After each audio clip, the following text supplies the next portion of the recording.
Chiêng tô me pinong hắc xương mưa đi khỏi chiếc xó ó nà hở pinong hù bưng bai tô họt chảo của phả cánh phủ côn bưng bai tô y chi tô họt bưng vịa toàn cảnh nặng bạp chiên quam chảo của phả bưng bai tô y mi tẻ bơ trừ quam tô tay mè lại bưng bai tô y chi tảng cốc cắp bưng bai tô té cốc khẹ điều tốc lắng tô tướm má họt khay nỉ bưng bai tô y mi ý nghĩa nhớ thành ổ chi bọ hở hau hù họt bưng vịa bẹ xăng phủ côn tô phi chảo của pha cánh mương lùng té cứ lờ ma bưng quam tô y cửa chi tròi hau hù lầy o khói xìa quên tô phi cánh báp sôi niêu đờ bưng bai tô y lầy áo nặng bạp chiên quam chảo của pha liều khỏi chi xó tô tiền xưa hở pi nòng hù ngày xưa pi nòng cờ hù bạp chiên quam chảo của pha men sáng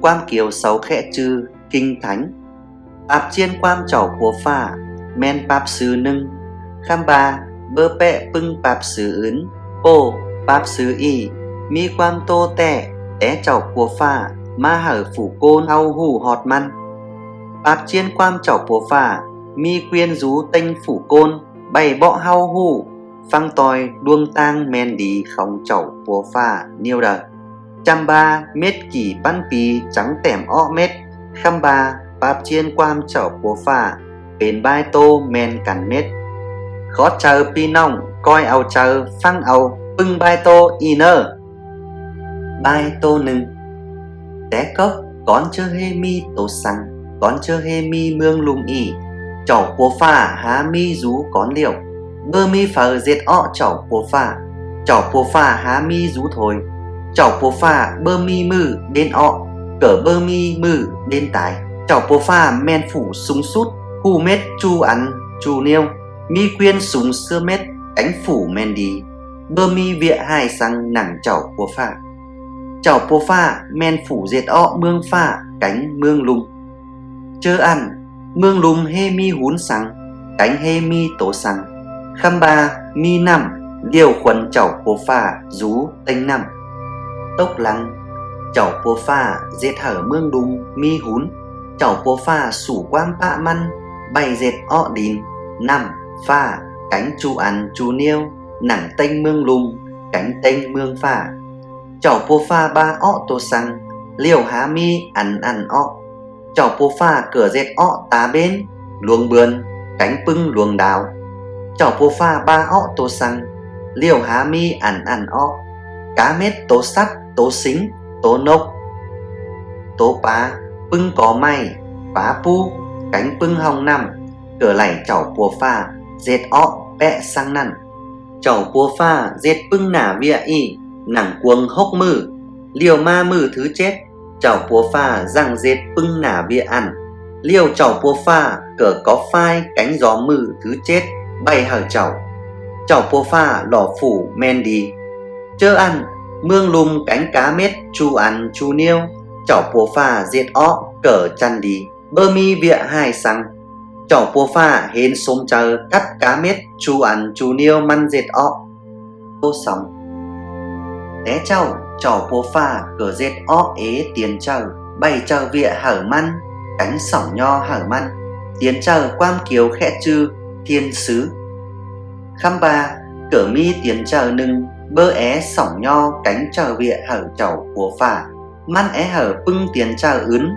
sỏng nho cánh chờ vịa hở côn liều măn thôi măn tiến bền tố cốc phí hai khẽ chư phí sa tan mi lại tiền chờ tốc quam lưa phăng tòi tố cốc phí hai sau phản chảo của pha cánh dệt ọ mương mực đắm bày phản mương hùng hương khổng chảo của pha pưng tiến chờ tốc quam lưa phăng tòi phí sa tan tiến bền pưng tổ phí sa tan cánh pưng tổ phí bên sấc cắp chảo của pha xin cá mét pưng tổ phí men phí hai bơ mi tổ phí đi chảo của pha mi phép quyên súng sút nhớ xưa phí sa tan cánh pưng tổ phí khay ni nhang mi tiến chờ sỏng nho cánh chờ vịa hở chảo của pha rú nặng mương hùng hương khổng chảo của pha Kham ba cỡ mi bưng tổ phi sơ phí Satan cánh trở vịa hở măn rú nẳng mương mượt đầm không phí Satan.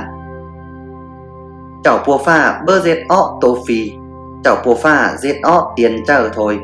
Kham ba chơ mi kỷ tiền trở tốt quam lưa cánh bơ phăng quam chảo pua pha sau trắng biến bền bưng tổ phi. Chảo pua pha cỡ dệt ọ phủ côn hau mi phủ trai cánh phủ nhinh chơ dệt ọ phủ trai té cốc. Chảo pua pha áo đín bản ọ bên hún phủ côn điều hà chờ sớ hún ăn dệt măn hà chờ cánh mi hanh bên phủ côn nừng phủ trai té cốc ăn khẽ chư Adam. Lăng ma chơ Adam đang non rú chảo pua pha áo lũ sảng nưng nặng Adam điều bản ọ bên phủ nhinh té cốc khẽ chư Eva. Chảo pua pha dệt ọ phủ côn bơ pẹ pưng tố sắt tố xính chảo pua pha dệt ọ phủ trai cánh phủ nhinh toi hún khòng măn xin phủ côn bơ pẹ pưng tố sắt tố xính ô phủ côn hau lẩy dệt ọ toi hún khòng chảo pua pha. Xin phủ côn trắng mi lắc lèm cánh hù hạc panh bơ pẹ pưng tố sắt tố xính chảo pua pha cỡ áo quyên hở phủ côn bày tảnh khoa mương lùm nỉ cánh tảnh liêng pưng tố sắt tố xính. Adam cánh Eva bên phùa mía té cốc khóng chưa xài phủ côn xin sau men cẩu bú chu phủ chu côn chảo pua pha hạc panh anh đù phủ côn ế lại chảo pua pha dệt ó phủ côn ô é lẩy sắt ma rú chấm phủ côn chớ ăn chảo pua pha cánh phủ côn kín rú men đi cắp cằn phùa mía cỡ kín rú men đi cắp cằn phủ côn cắp mương lùm cỡ men cằn mết chớ ăn phủ côn hê hù mử bên tài sau cỡ bơ hê nung xuống sửa ô sau bơ hê hù nả hai sẵn. Chảo pua pha hở Adam cánh Eva kín rú nẳng cuồng xuân nưng chảo pua pha hở sau kín cá mết bưng nuối mát nẳng xuân ăn. Kham ba mi có nưng chảo pua pha hàm sau kín mát nẳng có ăn ô chảo pua pha hù ba sau kín nuối mát nẳng có ăn sau chi tài. Xin chảo pua pha bơ hở sau kín nuối mát ăn ô chảo pua pha bơ é hở phủ côn hù mử bên tài có may ăn khẽ chư có hù vịa đi hù vịa hại. Phi Satan cánh pưng tố phi trăng phủ côn. Kham ba chơ ăn phủ côn bơ hền giản tố phi ô chảo pua pha hở phủ côn mi quyên rú tanh tố phi. Bài tô sám Phi Satan cánh pưng tố phi trăng phủ côn cánh bơ é hở phủ côn đẩy kín rú men đi cắp chảo pua pha pưng tố phi é hở phủ côn bên khỏi rú cổng quyên sầu cánh phăng tòi luông tang tố phi. Xin mi mư nưng mi tố ngu nưng ma cư Adam cánh Eva bày biểu lưa sầu kín mã nẳng có hù vịa đi hù vịa hài mi lái côn khẩu chờ vịa ni men. Phí Satan tư mau tố ngu ăn bày biểu lưa phủ côn tố ngu ăn ma thàm Eva chảo pua pha bơ hở kín nuối mã nẳng xuân à. Eva tóc hau lẩy kín nuối mã nẳng xuân. Kham ba mi mã nẳng có hù vịa đi hù vịa hai bơ lẩy kín cỡ bơ lẩy tít sớ ba sang kín hau chi tài. Tố ngu tóc bơ men cứ lơ chi bơ tài nè chảo pua pha bơ hở kín ô man hù chớ kín điều chi bến pẽ sang chảo pua pha cánh hù vịa đi hù vịa hai. Phí Satan giết sau hến lác cánh nghi ngờ chảo pua pha ít sau ngắm mi tưa chảo pua pha ba biểu sau tẻ. Xin Eva trắng kín nuối mát nẳng có hù vịa đi hù vịa hai. Cuồng chơ ăn Adam cỡ rú kem. Xin Eva cỏ bắn hở Adam kín nuối mát ăn niêu nằn sau áo cắn giết phít quan chảo pua pha tốc lăng sau kín mát ăn sau hù ọ chảo bơ nung xuồng sửa điều sau hên nả hai hành sau áo bờ may 75 mò cánh é bắt xìa chảo pua pha. Kham ba chảo pua pha hù mết. Xin ta bắt bón lơ cỡ bơ đẩy chơ chảo pua pha mát sáo Adam cánh Eva ít sau bơ nhằn tôi. Adam xỉm tôi hở Eva. Điều Eva xỉm tôi hở tổ ngu ăn. Chảo bùa pha hên vuôn hành, chớ ít sau dệt niêu nỉ. Chớ bơ phăng quam chảo bùa pha bọ, ăn men báp xôi. Xin, chớ Adam cánh Eva kín mã nẳng có hù vịa đi hù vịa hai. Sau hở báp xôi mi ọ nẳng mương lung. Liều, té ăn ma, phủ côn hau cỡ mi báp xôi cuồng chờ chảo. Bồ mi báp xôi, xin phủ côn trắng hù mừ bên tài. Cánh cá mết mương lung trắng chuốc khấn mang rú. Chi bơ chăn đi vẽ sang chơ chảo của phà hình dệt ọ. Bồ mi báp xôi, xin phủ côn trắng chuốc háng xìa chảo của phà bơ lẩy kín rú men đi cắp chảo của phà xìa. Phủ côn cỡ bơ kín rú men đi cắp cắn bồ hao hù dệt bịa hai hở cắn. Bồ mi báp xôi, xin phi Satan trắng lẩy lắc áo quyên rú tênh phủ côn. Xin phủ côn cỡ mết xìa quyên rú tênh tổ phi. Té ăn ma, phủ côn trắng hên giản tổ phi. Bồ mi báp xôi, xin phủ côn trắng hù nả hai. Chảo bùa pha nhăng hạc banh phủ côn. Xin chảo bùa pha khả tô sắt nưng bay dết xuống sửa hở Adam cánh Eva. Bồ mi báp xôi, xin chảo bùa pha ba sớ Eva. Chớ ọ lụ liều chi chếp hai cánh rú dạ xưa. Chảo bùa pha ba sớ Adam trò dệt viện nắc nà trắng chi mi trường kín. Cánh chảo bùa pha dệt hở tổ ngu chuốp loi lưa bùm bay. Bồ mi báp xôi, xin chảo bùa pha bơ hở Adam cánh Eva kín rú nẳng cuống xuân chăn đi ăn xìa. Chảo bùa pha sắp ít sau ọ khói xuân ăn xìa. Té nằn ma, phủ côn trò kín rú dạ hình. Chảo bùa pha dệt ọ phủ côn hở hao lẩy sạt ma rú chảm măn. Khăm ba khai nỉ báp xôi dệt hở phủ côn chuốp háng xìa chảo bùa pha. Bưng viện nỉ mi ọ ổ phủ côn mi báp xôi. Khăm ba nhăng chi mi quan đi ổ chảo bùa pha nhăng hạc banh phủ côn. Xin chảo bùa pha hứa chi mi phủ nưng nẳng chưa sai Eva lông ma bến phủ troi. Bay troi phủ côn lẩy o khói xìa báp xôi cánh o khói xìa quyên phì Satan. Chớ phủ troi đông ma tổ ngu men phí Satan chi khốp sổn tín phủ troi. Khăm ba phủ troi chi nhằm nhọ hòa tổ ngu xìa. Bài tô xí, Adam cánh Eva mi sóng lụ trai khẽ trừ Cain cánh Abel. Abel tảnh liêng tô sắt liều Cain dệt hay dệt na. Tênh sóng côn sầu cỡ áo trương khóng chảo dệt ọ ma sơ hở chảo bùa pha. Chảo bùa pha xôm chờ các Abel. Khăm ba Cain dệt hở chảo bùa pha bơ xôm chờ. Xin chảo bùa pha bơ nhản áo trương sơ khóng măn.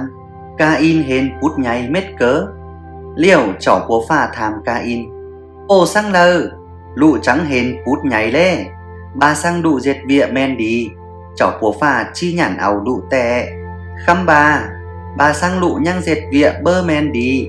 Điều báp xôi chơ lờ cỡ chi bắt rú tăng lằng lụ cánh é dệt hai hở lụ.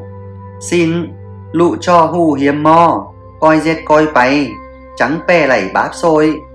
Cain bơ phăng quam chảo bùa pha liều trướng a bên bay cư na.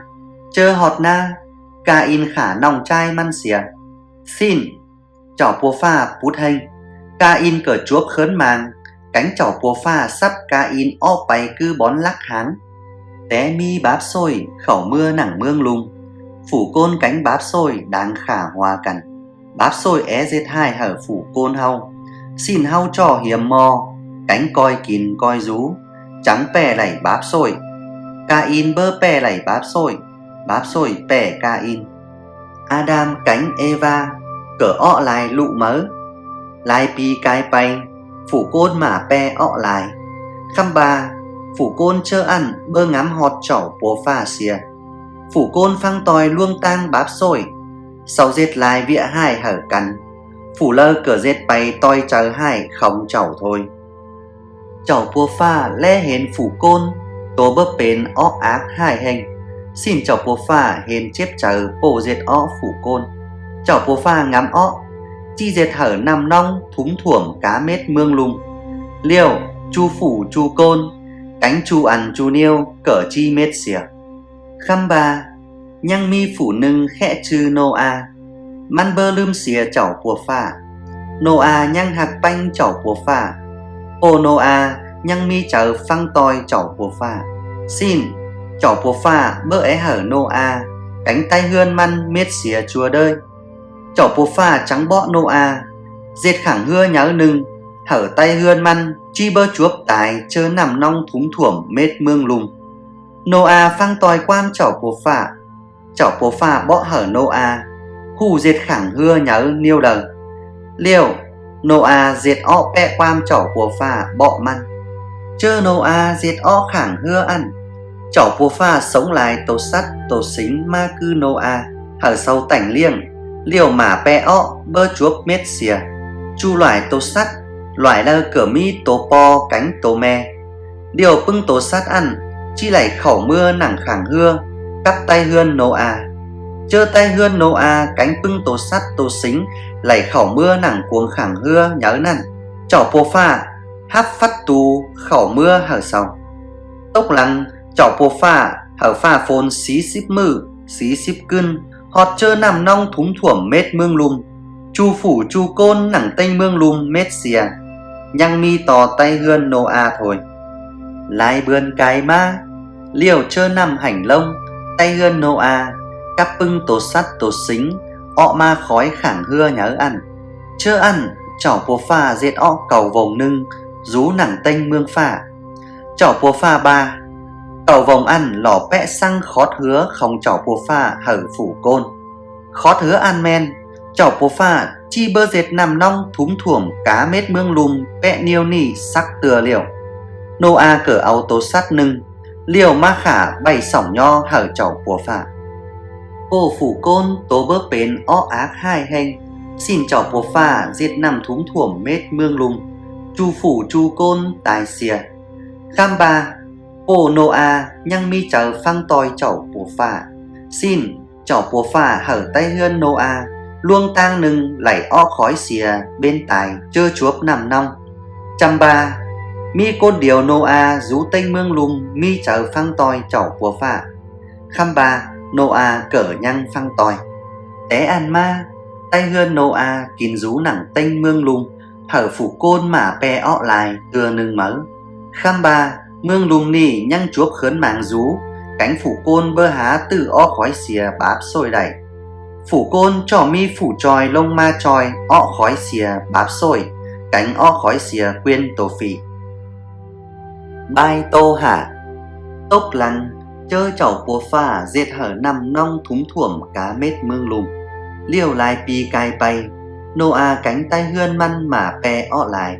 Chơ ăn cá mương lùm mi quam pạ điều thôi, phủ lơ cỡ khẩu chờ cằn.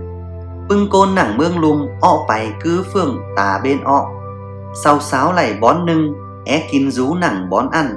Xin sau áo căn tặng cốc tặng hươn nưng sùng hênh, ô sau é dệt ọ chư xiềng hở sau. Kham ba chảo bồ pha é hở phủ côn mà pe ọ tua mương lùm, bơ chư rú bón điều thôi. Xin tốc lăng chảo bồ pha dệt hở sau mi lại quam pạ bơ pẹ cằn. Liêu phủ côn bơ khẩu chờ quam pạ cằn xìa.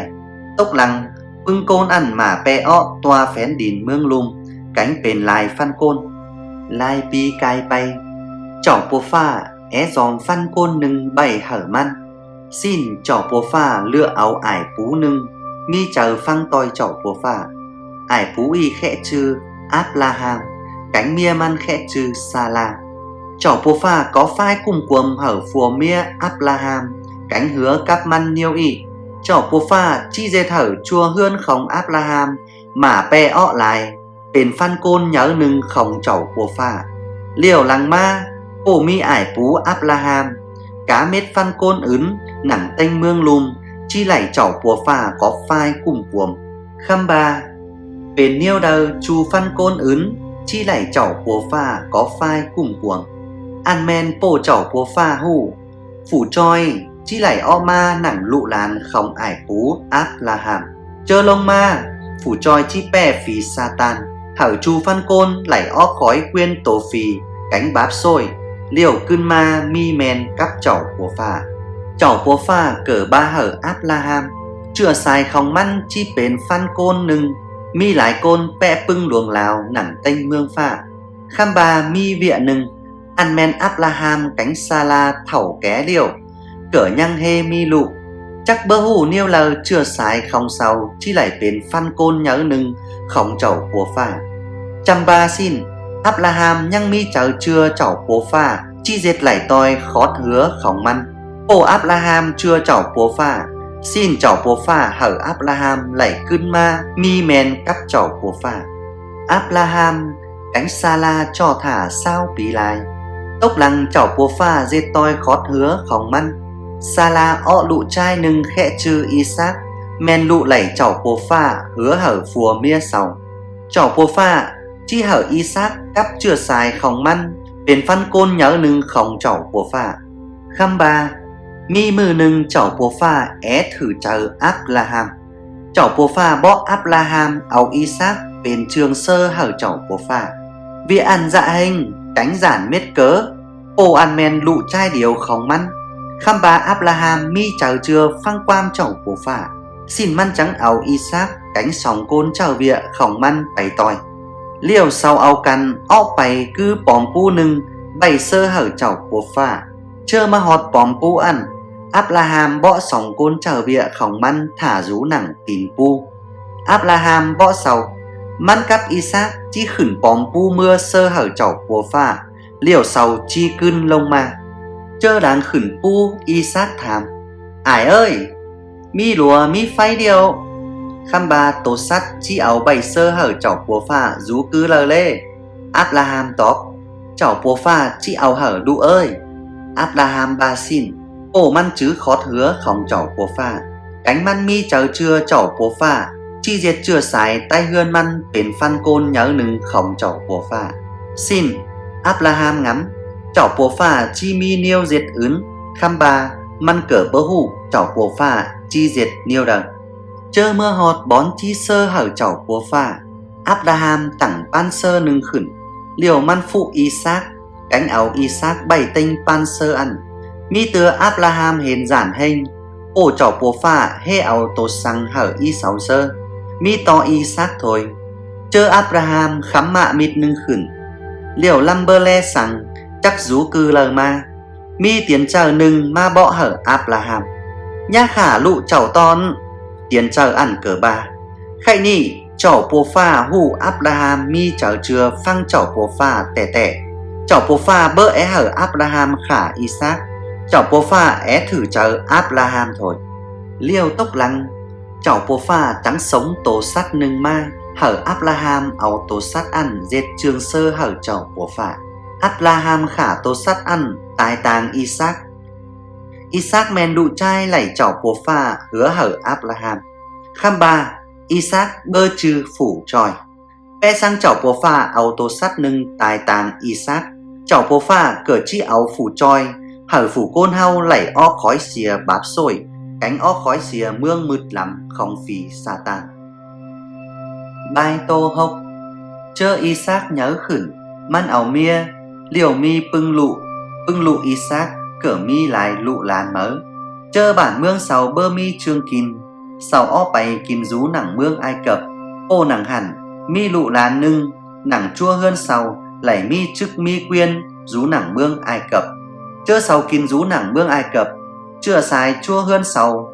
bên phan côn nhớ hình tẹ sang chậu của phà hứa té chậu phan côn y khẽ chư côn Israel cỏ khẽ chư côn Do Thái khăm ba lại bì cài ma mi bùa mớ nặng mương Ai Cập bơ mạc bưng côn Do Thái xin sau chuốc bên côn khỏi nặng mương Ai Cập xìa chậu bùa pha é choi hở côn Israel lẩy bói ó khói mương Ai Cập xin chậu bùa pha lựa áo côn Do Thái nâng bày măn choi côn Israel ó khói xìa mương Ai Cập phủ ăn khẽ chư môi xe nhớ khửn nặng mương Ai Cập khăm ba lại bì cón măn bài xìa mương Ai Cập liều bắt rú nặng mương ướn chậu bồ pha é hở môi xe cưng ma Ai Cập bày tròi côn Israel lẩy bói ó bơ chuốp dệt côn khỏi nặng mương Ai Cập ton môi xe bỡ é bay ô man hiện giản hình khăm ba man mi chở é phăng quam chảo của phà xin môi xe nhăng cưn ma mương Ai Cập bày tròi côn Israel lảy bói ọ khói xìa mương Ai Cập chơ môi xe cưn ma Ai Cập man tô hở của Ai Cập chảo của phà é hở côn Israel lảy bói ọ khói xìa mương y khăm ba chảo của phà hở của Ai Cập mi chở khánh của Ai Cập ba man bơ hù chảo của phà men phật xin man chi bơ bói côn Israel ọ chảo của phà é hở của Ai Cập cánh chu phủ chu côn nặng mương Ai Cập hù chảo của phà men phủ sung sút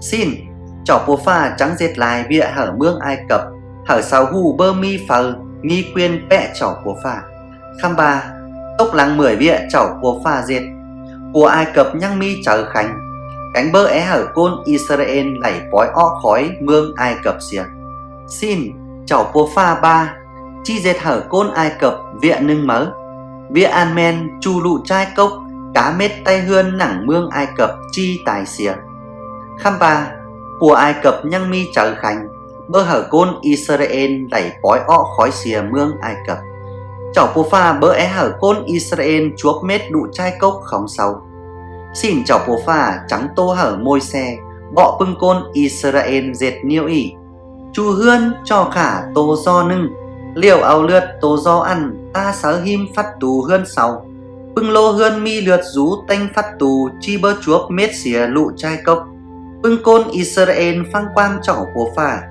chu hươn khả tô do nưng liều áo lượt ta sớ him phát tù hươn sau liều mi cưng nưng bưng lụ trai cốc chu hươn nẳng mương Ai Cập tái xìa tẻ lụ trai cốc của Ai Cập cỡ mết xìa khăm ba bưng côn Israel bớt chuốc mết xìa lụ trai cốc ổ sầu phăng quan chảo của phà bọ hở sầu của Ai Cập chết chờ mết cớ xin man trắng mi chờ bói côn do thái lại ọ khói mương Ai Cập môi xe uốn tang hở sầu ọ khói xìa mương Ai Cập điều khỏ mưa nẳng tông lành quam kiều khẽ trừ sa mạc chảo của pha hứa chi áo phén đi nưng hở côn Israel bảy bền mương nưng khóng sóng hau cho hủ vẽ sang côn Israel chúa bền côn khỏi rú nẳng Ai Cập phủ côn hau cỡ bền côn khỏi rú cổng quyên tổ cốc phì hai cánh báp xôi bưng côn Israel đẩy o khói xìa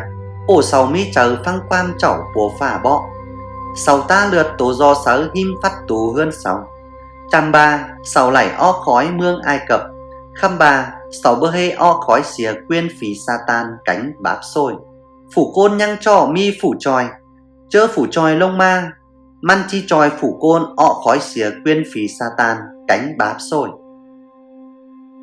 bai tô chết con chơ môi xe cánh bưng côn Israel lảy khẩu mưa nẳng phén đín mớ sau kinh rú nẳng tông lành chớ ăn chảo của pha dệt quam nhản báo nưng cắp sầu quam nhản báo quam kiều khẽ trừ giao ước chảo của pha ba hở bưng côn Israel ba sang sầu hiếm âu phăng tòi chu khót chu quam chảo của pha bọ hở sầu liều chảo của pha chi rú nẳng sầu troi sầu cuồm sầu cánh chảo của pha cỡ chi tảnh lù sầu xin bưng côn Israel nhản âu quam nhản báo ăn men giao ước cắt chảo của pha chảo của pha ba hở môi xe khửn mưa pu lá nưng liều chảo của pha chi bọ hở môi xe hù luông tang men đi không chảo của pha men bưng bịa chảo của pha é hở côn Israel dệt cánh bưng bịa chảo của pha chi hàm sau dệt môi xe khửn lông pu lán ăn lại tưa bảy chảo của pha bọ hở man hù luông tang không chảo của pha bền niêu đời chơ môi xe lông ma man chi bọ hở côn Israel hù sáu trò kìn rú niêu lờ trắng men cắp luông tang chảo của pha cuồng bưng vịa ăn chảo của pha tẻm ọ ship khót sáng rú nàng xong còn lán bảy môi xe bọ hở côn Israel khỏi chi tô tẻm ship khót sáng ăn hở pi nòng hù ngày xưa ship khót sáng ăn men niêu nị nưng mi to chảo của pha men phủ sụp sút xin nha sơ hở phủ lơ ướn sỏng nho hở côn liều chảo của pha thôi xong nha bản hún bay lay lông sơ cánh nha áo sáng sơ hở hún ngao lờ Sam nha khẽ chư xiềng không chảo của pha niêu bơ nể dằm chảo của pha. Xí tuần nừng cho mi mừ nừng răng địa bảy chữ họt chảo của pha. Hả cho nể dằm ải êm chảo. Ốc nha khả côn. Chết nha ỉn chủ.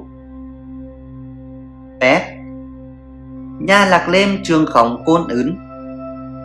Cẩu nha ba biểu ba cáo họt pi nòng bản mương. Xíp nha hứng kèn é lảy trương khóng côn ứn bên trương khóng chậu. Chậu búa pha cỡ bó túm lại vịa mớ hở môi xe. Bảy môi xe bó hở bưng côn Israel. Làng ma chậu búa pha cỡ bó.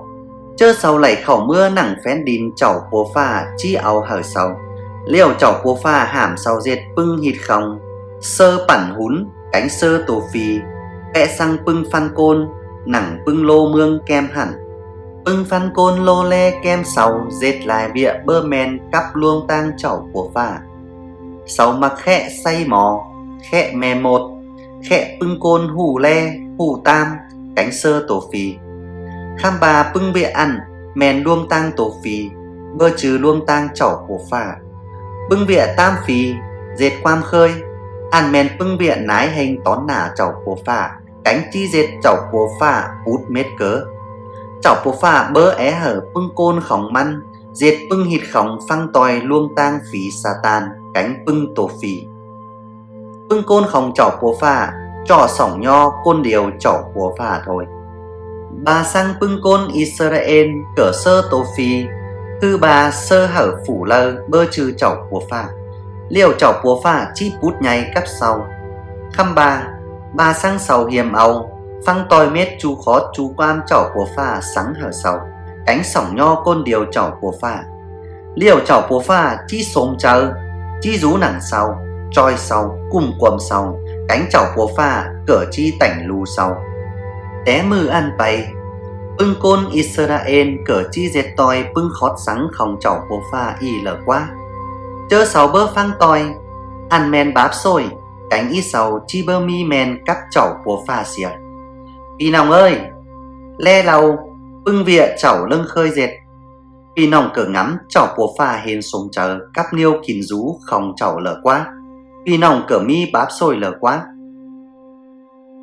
Bai tô pét mi tưa nưng chơ môi xe khửn mưa pu lán bay hở chảo bố pha bọ tướng bưng khót sáng hở man.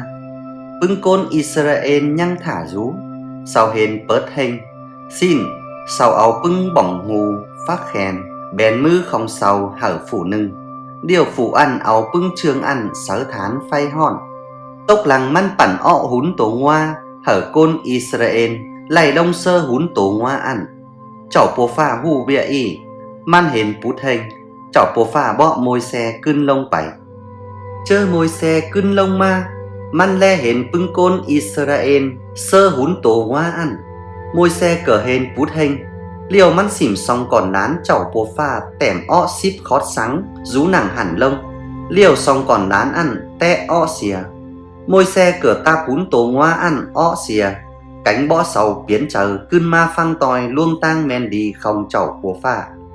Tốc lăng bưng côn bơ mi chờ cưng ma phăng tòi chảo bố pha chuốc khả xìa. Chăm ba côn Israel hứa chi phăng tòi chú khó chú quam khóng chảo búa pha sáng. Khăm bà phăng lẩy kỷ gian thôi. Liều sau giết phít bưng khót sáng khóng chảo búa pha. Sau mi báp xôi khay sau trò biến chờ ban xỉa luông tang báp xôi. Liều cưng ma phăng tòi chảo búa pha. Phủ đơ mi báp xôi bơ lẩy ma rú chằm chảo búa pha. Báp xôi giết hở phủ côn chuốc háng xìa chảo búa pha cánh bơ mi men cắp chảo búa pha xìa. Báp xôi cờ dê thở phủ côn chuốc tốc lưa rú cổng quyên tổ phì. Xin phủ côn cho mi tổ sằng biến áo báp xôi hở hao lẩy cưng ma mi men cắp chảo bố phà cánh lẩy ọ khói xìa quyên tổ phì cánh báp xôi. Ô xin chảo bố phà bọ bưng côn Israel niêu nỉ. Chơ bơ phăng quam chảo bố phà cánh mi báp xôi sau cho khả tô sắt biến áo báp xôi không sau hở chảo bùa pha dáng báp xôi sầu xìa. Liều sầu trắng cươn ma mi men cắp chảo bùa pha đẩy. Xin mừ lờ cử mi côn trò khả tô sắt biến áo báp xôi. Vịa y choi sầu hù đi chăn. Tôi báp xôi men bên tài. Ô mi báp xôi xin phủ côn cho tài. Ăn y men giao ước quam nhằn báo. Bưng côn Israel nhằn áo cắp chảo bùa pha. Sáu trò hiềm áo cánh phăng toi chu khót sắng không chảo bùa pha. Liều chơ mi báp xôi sáu trò khả tô sắt biến áo báp xôi không sáu. Khăm bà vì ăn tam thôi. Sáu nhăng thả phủ troi rú. Chơ phủ troi lông ma. Man chi dệt giao ước quam nhằn báo mở. Hở phủ lơ mi chở phăng toi phủ troi. Hừng hênh lai pi lai chua đơi cái bày. Bưng côn Israel cứ thả phủ troi lông ma rú. Chớ sau đẩy khẩu mưa phén đín chảo bùa pha áo hở sau. Liều chảo bùa pha é dệt bùa không sau. Khăm bà sau em mi phủ côn nâng dệt bùa không sau. Bơ trừ chảo bùa pha. Ít sau em mi bùa bẹ bưng mương ướn. Xin chảo bùa pha hở sau áo phủ côn dệt bùa không sau. Lai pi cai bay mi đài đơi bùa hình.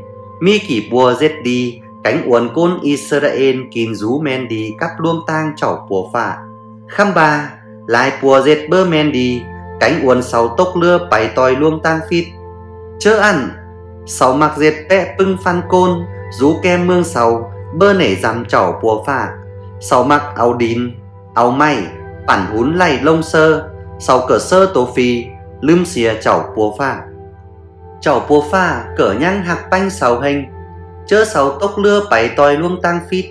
Chảo bùa pha hở mi lái côn ma bọ sáu biến chờ.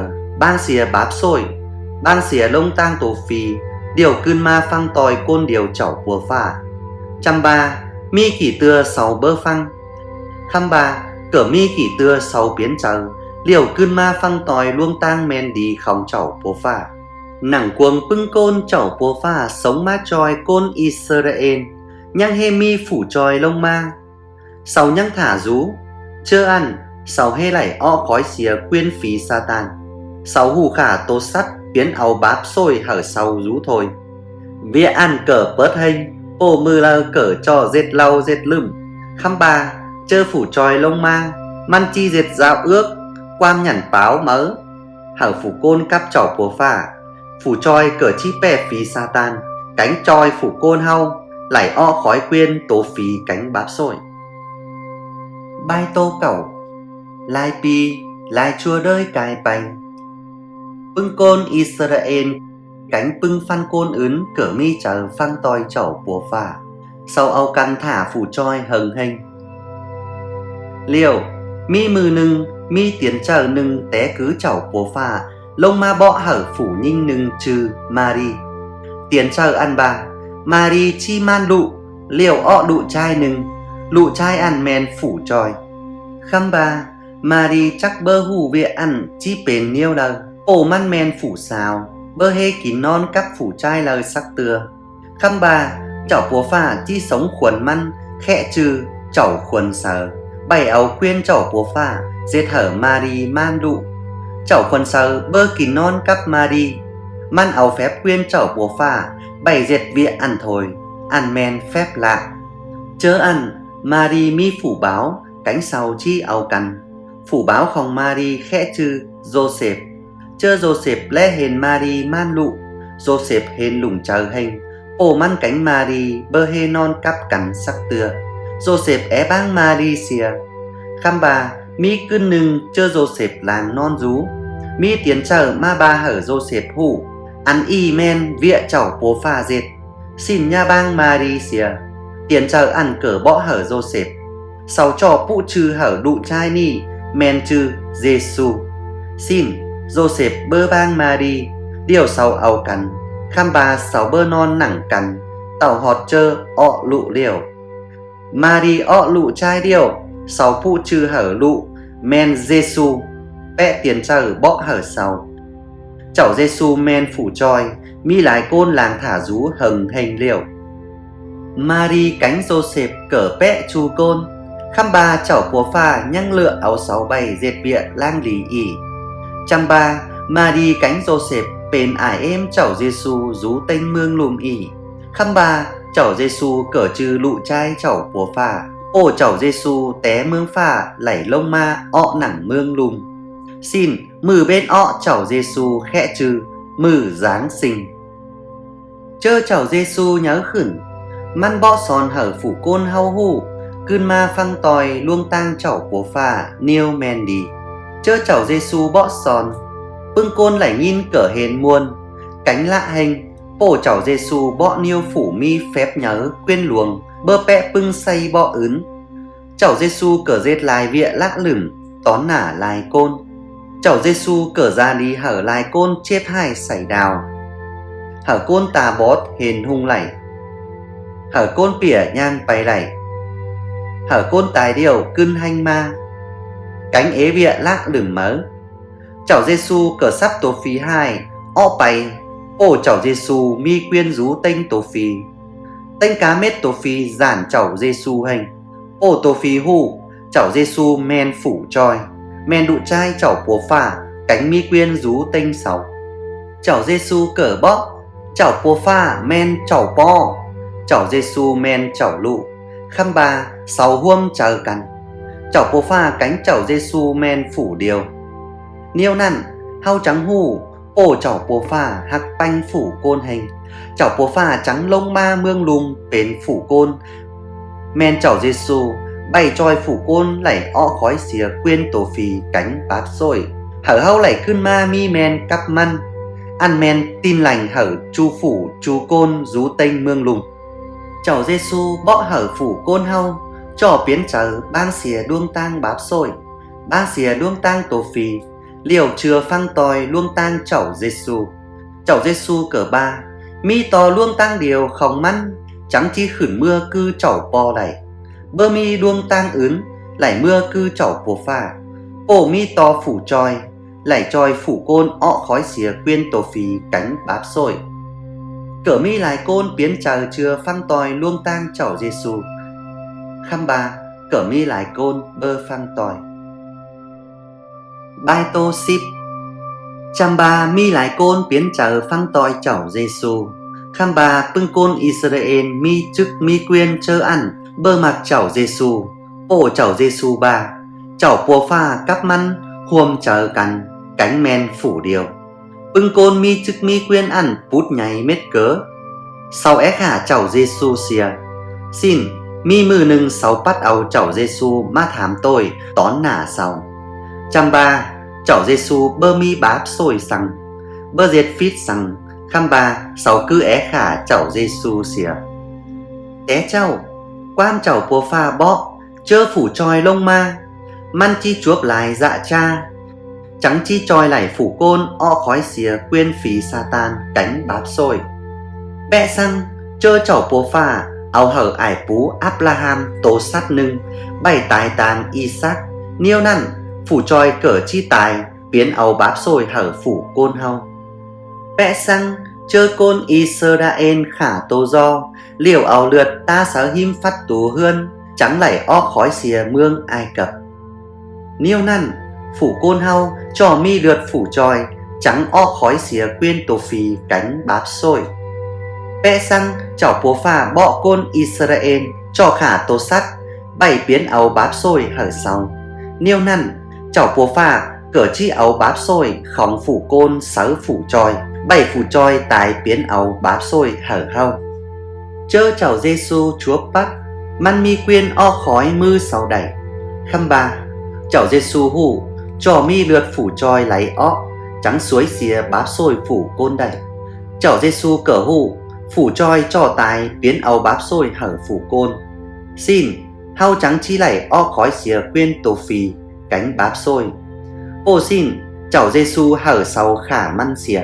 Sau tát tí chảo Giêsu lại. Điều sau áo xe lếch tọ sáu chảo Giêsu rú tênh mày tháng khèn nưng. Ô chảo Giêsu hắc bánh phủ côn hành. Xin chảo Giêsu trắng tài rú tênh mày tháng khèn ăn bày biến áo báp xôi hở phủ côn hao. Tốc lăng sau áo khòn chảo Giêsu bày bốc miên nặng thẳm lán nưng cánh áo tón lán nhớ nưng hắp phát tù xìa. Liêu Bưng côn mi chức mi quyên, sống khỉ côn ma phẩu bảy, bơ mi phủ lờ, lảy lạc áo khòn chậu Giêsu. Vì nòng nhăng chứ, té chậu chớ Adam cánh Eva mi báp xôi, chậu bố pha hứa, man chi sống phủ tròi lông ma, liều tổ ngu men phí Satan, chi khốp sổn tin phủ tròi, khăm bà phủ tròi chi nhằm nhọ hòa tổ ngu ăn xìa. Chớ chậu Giêsu tài, rú tênh mày tháng khen, ăn men bịa phí Satan khốp sổn tin phủ tròi. Khăm bà, chậu bố pha cỡ bà, phủ tròi chi nhằm nhọ hòa tổ ngu xìa. Xin, chớ chậu Giêsu tài lảy xám mự, liều măn cưn hành ma, vịa cưn hành ma, men vịa phủ tròi, nhằm nhọ hòa phí Satan xìa. Bồ chớ cưn hành ma, chậu Giêsu trắng bè phí Satan cánh bưng tổ phí. Chậu Giêsu cỡ bè báp xôi, cánh bè bên tài mớ. Bồ xin, khay nị phủ lơ mi chờ chưa, phăng tòi chậu Giêsu, trắng chi lảy o khói xìa quyên tổ phí cánh báp xôi. Chậu bố pha chi dán báp xôi xìa, hở bưng côn mi chờ chưa, phăng tòi chậu Giêsu. Liều sau cỡ chi lảy cưn ma mi men cắp chậu bố pha, cánh bền côn mớ khổng chậu bố pha. Chậu bố pha cỡ chi hở bưng côn khổng măn, lảy khẩu mưa cuồng mương pha, chơ mết xìa. Điều chi mi chùa đơi đơi, bơ mi mử sút, rú nẳng mương pha, cắp chậu bố pha. Chơ hâu nhăng côn, chậu bố pha cỡ chi áo chậu quần sờ hở bưng côn khổng măn. Chậu quần sờ chi uốn tang hở hâu kìm rú men đi các chậu bố pha, cánh chậu quần sờ chi mi quyên rú tênh tổ phì. Xin, hâu chi bơ thả giản tổ phì tòn, tổ phì chi giản bưng côn khổng chậu bố pha. Ăn y men tin lành không chậu Giêsu, hở chu phủ chu côn rú tênh mương lùng. Tin lành không chậu Giêsu cỡ men ra ước, quan nhẩn báo mớ phủ tròi ảo má hở phủ côn hâu. Xin, té ăn bày, phủ côn cỡ bơ thả khả tô sắc, bày biến ảo báp xôi, bẹ té chậu. Ô chậu Giêsu tài biến ảo báp xôi, hở hau tưa nưng lở po liệu, bơ thả dệt lau dệt lưng, bẹ té chậu tòn. Khay, phủ côn trò biến chờ, ban xìa luông tang tổ phí cánh báp xôi. Liều mi chờ chưa, phăng tòi luông tang chậu Giêsu, trắng chi lảy o khói xìa quyên tổ phí cánh báp xôi. Bai tô ship ết. Tốc lăng chậu Giêsu cưn hành ma, man cỡ kín rú nẳng mương lùm xí ship mư mớ, cuồng xí ship mư ăn. Chậu Giêsu hở lại côn le hền man, bảy sáu hủ man cưn hành ma, men vịa mi tẻ, cánh chậu Giêsu men phủ tròi tẻ tẻ. Cuồng bưng khót là sút chậu Giêsu bọ, man bà, tênh cá mết quyên rú tênh mương pha, cánh rú nẳng mương lùm, lảy áo hở chậu Giêsu. Chậu Giêsu bọ bưng côn phăng tòi man, trò o bày báo hở cá mết phan côn nẳng tênh mương lùm hủ, tin lành không chậu Giêsu bền niêu đờ. Liều, trò dệt thịt khóng, trồm nằm điều tướng khửn, hở bưng côn é phăng tòi chậu Giêsu. Quan kiếu khẽ trừ, lễ bắp tem. Tốc lăng, cỡ cho bọ hở phủ lờ, mi chờ chưa chậu Giêsu, bày phăng quam, hiểm áo mết chu khót chậu Giêsu sáng hở hau. Liều, chậu Giêsu hứa cắp hau, man chơ lờ cỡ chi rú nẳng hau, tàu họt mử là sút. Tốc lăng, chậu Giêsu bọ bưng côn phăng tòi man niêu ăn. Liều chậu Giêsu cưn mưa cư mương phả, tón nả lại côn. Bưng côn lô le kem, hèn có khửn, bày le chậu Giêsu cưn mưa mương phả, họt chơ sầu bơ le hến chậu Giêsu xìa. Điều, mi tiến trở không chậu bùa phả mã bọ sầu. Chậu Giêsu ni, chi lông ma từa nưng mớ, vẽ sang bưng nòng, hính hến man cưn mưa mương phả. Liều, tốc lắng, bưng côn ăn trắng cưn ma hơn. Lắng ma, chơ bưng côn phăng tòi chậu Giêsu, ọ bày báo hở lại côn hủ, tin lành không chậu Giêsu. Mi lại côn bang xìa luông tang tổ phì, cánh báp xôi, liều sau khẩu mưa luông tang chậu Giêsu. Bưng côn phăng tòi chậu Giêsu mà pe ọ lại, sáu lâng lâng ma hôm cánh nẳng hươn sau, cánh nẳng hươn sơ chậu bố pha mớ.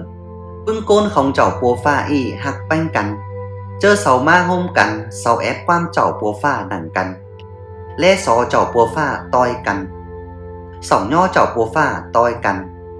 Tham hà bấng le cánh troi cắn, liều sau cửa âu căn chứ họt vịa chầu Giêsu tài biến áo báp sôi hở sau cửa mi kỷ côn nẳng sau khai trương không bày áo ngân ma hở phủ lơ cân chầu phố pha cửa giết túm lại vịa lạ lửng mớ phủ lơ cửa hên muôn lại cánh chu mư chầu phố pha áo túm côn khẩu mưa nẳng sau chơ sáu ma hôm cằn bẹ sang y ăn khẽ chư sum hôm quam kiều men hội thánh bưng côn phăng tòi luông tang chảo Giêsu chi biến sum hôm nưng sáu ma hôm cằn lâng lâng bày dệt bưng vịa cuồng bai tô y cánh tròi côn ướn hù phăng tòi chảo Giêsu niêu đờ mi vịa nưng mớ vì nòng trò hù tốc lăng chảo Giêsu cơn mưa mương phả mi tiến chờ lông ma bà chảo Giêsu ni chi lông ma từa nưng mớ vì nòng trò hù phủ côn hau nhăng thả rú mừ măn lông ma ồ chảo Giêsu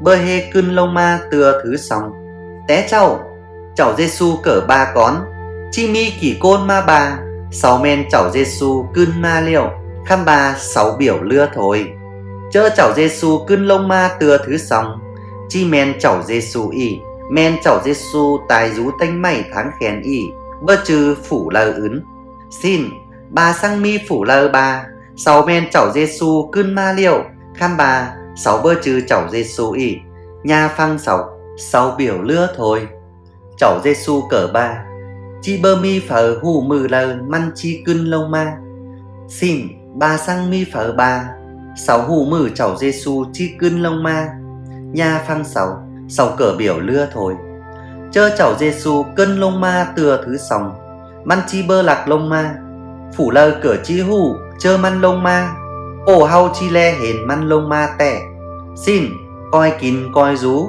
nhà tốc lưa phăng quam biểu lưa pưng côn bà bẹ xăng ăn liều má họt mưa nỉ pưng côn phăng tòi chảo Giêsu cửa nhang o bày báo hở tênh cá mết phăn côn rú tênh mương lùm hù họt tin lành không chảo Giêsu chơ mi côn biến chờ bang xìa luông tang báp sôi liều phăng tòi chảo Giêsu sau cửa nhang ma hôm cằn bền hội thánh bẹ pưng côn nẳng cuồng bai tô y khay ni vì nòng bền côn đẩy phăng họt tin lành không chảo bùa pha chảo Giêsu khăm bà mi sòng luông tang chảo bùa pha cánh mi luông tang tổ phì rú nẳng mương mượt đầm không phì Satan chi bày cứ khủng phay nẳng địa ngục điều chuốc kín rú khát khỏng bác mò lại đơi tổ phì trăng phủ côn cánh é biểu lưa hở hau bày tòi luông tang nỉ điều chuốc xỉm lông khủng phay cắp sáu á hài hành tè pi nòng ơi khăm bà ổ chảo bùa pha hạc banh phủ côn hành cỡ mi luông tang chảo bùa pha rú nẳng mương hùng hương không chảo bùa pha chi bày cư mương pha liều lẩy kín rú men đi muôn mâng cắp chảo bùa pha đơi chảo bùa pha tai biến áo báp sôi hở hau lẩy o khói xìa quyên tổ phi điều khỏ mưa nẳng mương không chảo bùa pha xin pi nòng ép bày tòi luông tang lờ đê bai tô ship chóng té chảo bùa pha có dệt o khủng lực nưng mi phay bơ hù mọt mi mư nưng chảo bùa pha chi sáng cá mết bưng tổ phì sáu khủng phay ăn điều sáu chi bơ mi chơ lờ o khói đẩy chơ chảo Giêsu cưng đông ma mương lùm từa thứ sòng lỏ men mử chảo bùa pha chi xét ban sử tôi hở phủ côn cánh tổ phì mắn chi sáng tổ phì sáu khủng phay ăn cánh phủ đờ hê biến trở bang xìa báp sôi có chi bày tòi bưng tổ phì ăn phủ đờ hê phăng tòi chảo Giêsu sáu nhăng bơ hê o khói xìa đôn tang tổ phì xin sau có chi chuốc xỉm lông sáu khủng phay bô hù mọt ăn khăm bà chảo bùa pha mi báp sứ nưng phủ đờ biến trở phăng tòi chảo Giêsu đẩy o khói xìa đôn tang tổ phì điều chảo bùa pha tẻm chư sau cuồng báp sứ ăn ổ chảo Giêsu tái tăng sau chảo bùa pha dáng xìa báp sôi sau xin sau cơn ma mi men cắt chảo bùa pha đẩy mi to pưng côn chảo bùa pha tẻm chư sau cuồng báp sứ ăn chi khẩu mưa mương pha đẩy phủ đờ bơ mi chư sau tẻm vay cuồng báp sứ ăn chi bơ khẩu mưa mương pha sắc từa ba chư sau bơ đẩy tẻm vay cuồng báp sứ ăn chi bơ mi phở sống khuẩn sau mưa mương pha đẩy sau có chi rú nẳng khủng phay điều sau chi bơ ọ lại khay ni chơ mi phủ đơ mết lơi xìa sáu chi cho rú tón nả chảo bố phà ba sáu khơi phăng toi chảo Giêsu chơ nhăng hanh chảo bố phà dáng xìa báp xôi sầu chư sau có tẻm bay cuồng báp sứ ăn xin chảo bố phà chi hở phép khẩu ma mương phà khăm bà bưng côn bơ phăng toi chảo Giêsu nhăng mi báp xôi cánh nhăng bái toi đuông tang tù phì chảo bố phà chi bơ hở sầu khẩu mương phà cư đờ chơ ăn phủ côn nhăng bơ hê tài chi bơ choi sáu đẩy chu côn cho khẩu mưa luông tang chảo Giêsu con chơ sáu tài tóc lăng chảo Giêsu cưn lông ma tưa thứ xong chảo bố phà có chi ma suối xìa mương lùm ỉ chi pẹ xương mương phà đông ma dệt hở mương lùm ỉ ọ ma tưa thứ xong men mương lùm mớ chơ ăn mương lùm mớ chi bơ chuốc khớn máng rú chi bơ mi tổ phi phủ côn chi bơ bỏ vía hải sắng xin sau chi bơ giản cánh bơ hù nả hai nả nhảnh chảo bố phà chi áo lăm mò mớ hở tung côn lại cưn ma mi men cắp chảo bố phà điều xin sau chi bơ chép xăng cánh chi bơ hù tài điều chi bơ mi báp xôi xin chảo bố phà cánh phủ côn chi mi men cắp cắn mớ sau chi kín rú men đi cắp cắn điều chi bơ mi bên sút xin bưng côn phăng toi chảo Giêsu chi mi chùa đơi đơi bơ mi mử bên sút cắp chảo bố phà khay ni chảo Giêsu hê cưn lông ma tưa thứ xong hau nhăng thả rú hau có cho chứ chớ chảo Giêsu cưn mưa cư mương phà mi tiền chờ nưng ba chảo Giêsu y bớt chư phụ ướn chi cưn lông ma chảo Giêsu y lỏ men chảo Giêsu tái rú tinh mày thắng khen hở phủ côn té con chảo Giêsu có ba chi mi kỳ côn bớt chư măn ma ba sau lỏ men chảo Giêsu cưn lông ma khăm ba xăng phủ ăn bớt chư chảo Giêsu tái rú tinh mày thắng khen điều hau bơ bền phăng toi bổ phủ ăn bơ chư chảo Giêsu tệ chảo Giêsu bỏ hau bơ chư măn chi lạc đông ma chảo Giêsu ba chơ măn cưn đông ma tưa thứ xong chu côn nẳng mương lùm chi hủ bổ sáu chi hền măn lông ma chảo Giêsu có bỏ hở hau hủ vía y mớ chi bơ mi phở hủ con mư lơ chảo Giêsu chi cưn đông ma tưa thứ xong bổ xin ba mi phở ba sáu hù lẩy mử chảo Giêsu chi cưn lông ma xin hau bơ bến phăng sầu ăn lỏ bơ men cánh ba mi phở ba chảo Giêsu cưn lông ma tưa thứ xong điều hau cỏ bơ bến phăng sầu ăn cỏ bơ men khay ni chảo Giêsu hê cưn lông ma tưa thứ xong hau nhăng thả rú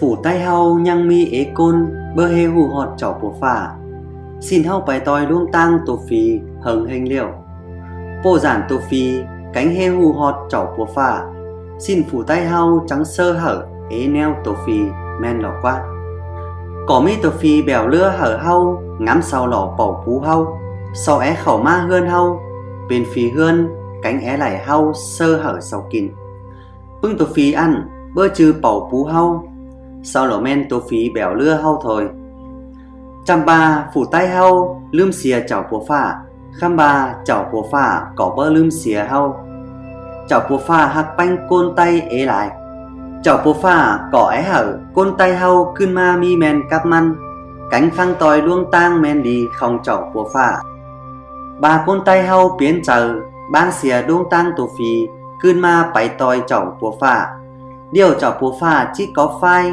cùng cuồng hau cánh chào hau o khói xìa báp xôi bày hau chi bơ chuốp xỉm lông khủng phay cắp bưng tổ phì điều chảo bố phà có chi hở phép phủ côn khóng măn sủ đẩy quyên khóng chảo Giêsu rú tênh bưng tổ phì chảo bố phà có chi áo chảo khuôn sờ hở bưng côn phăng toi chảo Giêsu ăn nỏ phủ có mi quyên rú tênh bưng tổ phì xin bưng côn phăng toi chảo Giêsu chi bơ cơn giản tổ phí tòn hau chi bền lụ đằng tay hươn chảo bố phà điều chảo bố phà chi tảnh lù hở hau pẹ xương bò lụ chảo bố phà mi phép mi quyên nhớ xưa tổ phí cánh nhớ xưa bưng say mò mè một khơi phủ tay hau khơi xó say mò mè một côn hù le côn hù tam hù xến tròi hau khăm ba khay ni hau trò xó to chảo bố phà thôi hau có chi xó phủ điều chảo bố phà cùng cuồng hau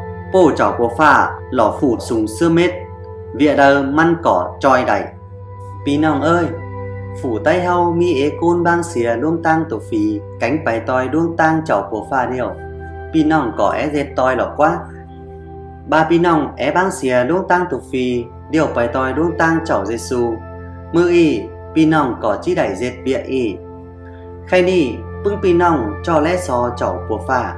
Tô hở cháu của phà hù. Cháu có ngắm cháu của phà mi tè cánh hạc banh cháu. Tô hở cháu của phà hù. Cháu chưa cháu Giêsu men đụ trai cháu của phà cánh tái biến áo báp xôi hở cháu. Điều cươn hanh ma bè bưng tổ phì lỏ viện mi tè. Bưng pi nòng có cho tô hở cháu của phà hù. Cháu bên côn mi báp xôi cánh bòi tòi đuông tăng tổ phì. Khăm ba khay ni cháu é biến chờ bang xỉa đuông tăng tổ phì cánh cháu é bùng chờ chưa.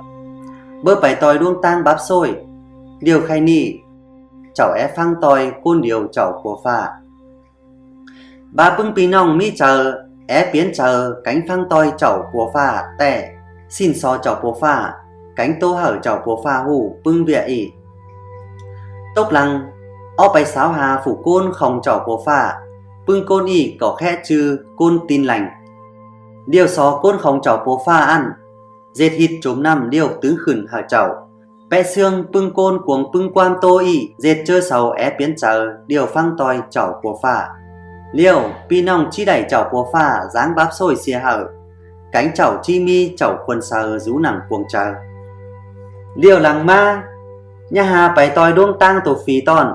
Khay ni bưng pi nòng cho ép hot luông tang men đi không cháu của phà bày bưng pi nòng đẩy hù phăng tòi neo đờ cánh đẩy cháu của phà có phai cùng quầm hở tay hơn cháu. Liều ba bưng pi nòng é hở cháu của phà biến ọ ma cùng quầm cánh tròi tay hơn cháu.